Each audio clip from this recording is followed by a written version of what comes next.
कि अगर किसी को सच्चे दिल से प्यार किया जाए तो पूरी कायनात उसे एक करने में जुट जाती है। तो हमारी आज की कहानी भी कुछ इसी तरह से है। चलिए सुनते हैं चंद्रगुप्त मौर्य और हेलेना की प्रेम कहानी।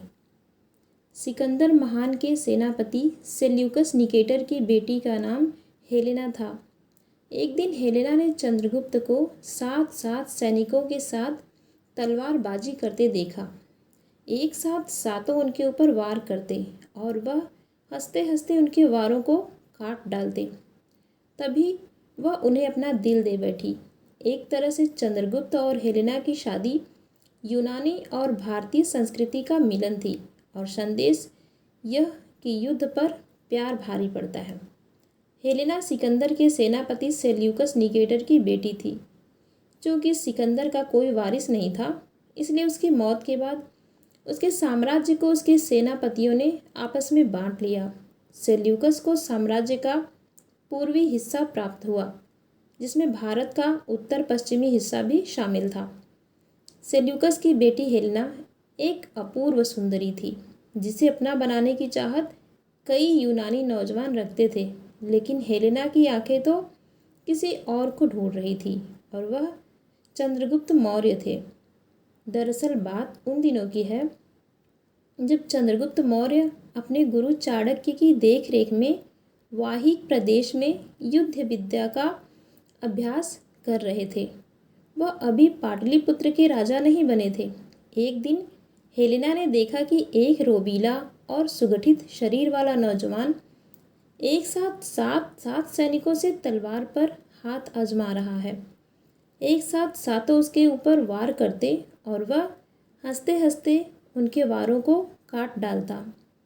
अपने वार को बार बार खाली जाता देख वे सातों खींच उठे और अब वे अभ्यास के लिए नहीं बल्कि घातक वार करने लगे। लेकिन वह नौजवान तो अब भी हंसे जा रहा था और आसानी से उनके वारों को विफल कर रहा था। यह नौजवान चंद्रगुप्त मौर्य था, जिसके सुंदर रूप, शालीन व्यवहार और तलवारबाजी के दाव पेच से हेलेना मंत्रमुग्ध होकर उन्हें अपना दिल दे बैठी। हेलेना हमेशा चंद्रगुप्त को एक नज़र देखने का बहाना ढूंढने में लगी रहती, यहाँ तक कि उसने अपने विश्वस्त सैनिकों और दासियों को चंद्रगुप्त की दिनचर्या पर नज़र रखने के लिए लगा दिया था। इस बीच चंद्रगुप्त चाणक्य की मदद से नंद वंश का नाश करने में सफल हो गए और उन्होंने उत्तर भारत में अपना साम्राज्य स्थापित कर लिया। चंद्रगुप्त को इस बात की कोई भनक नहीं थी कि हेलेना उनसे प्यार करती है। एक बार वह अपनी राज व्यवस्था के सिलसिले में पाटलिपुत्र से वाहिक प्रदेश पहुँचे। एक दिन वह अपने कुछ सैनिकों के साथ झेलम नदी के किनारे घोड़े पर बैठे घूम फिर रहे थे। उन्होंने देखा कि कई सुंदर युवतियों के बीच एक युवती आराम फरमा रही है। चंद्रगुप्त को उसके बारे में जानने की इच्छा हुई। वह अपने घोड़े से उतरकर दबे पांव आगे बढ़े। अब युवती का मुखड़ा उनके सामने था, जिसे देखकर चंद्रगुप्त को ऐसा लगा जैसे आकाश में अचानक चांदनी छिटक आई हो। उनका दिल हेलेना के गेसुओं में गिरफ्तार हो गया।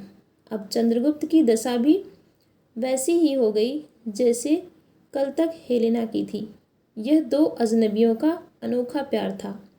वे मिलना तो चाहते थे, लेकिन मिले कैसे?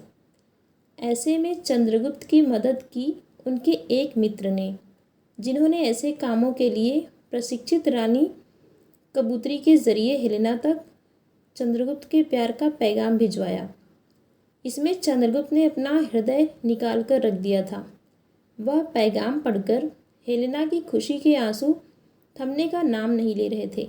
चंद्रगुप्त का रोबीला रूप उसके सामने आ गया।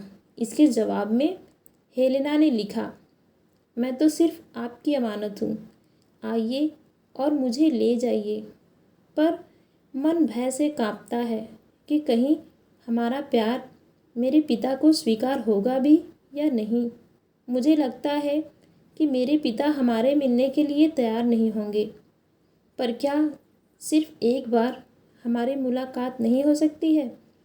कहते हैं कि अगर किसी को सच्चे दिल से प्यार किया जाए तो सारी कायनात उसे एक करने में जुट जाती है। यही इन प्रेमियों के साथ हुआ। दरअसल बेबीलोनिया से लेकर भारत तक सेल्यूकस निकेटर के साम्राज्य के स्थानीय छतनप बगावत के बिगुल बजाने लगे थे, जिससे वह परेशान था। इस बीच हेलेना बेबीलोनिया चली गई। चंद्रगुप्त की तो जैसे जिंदगी चली गई।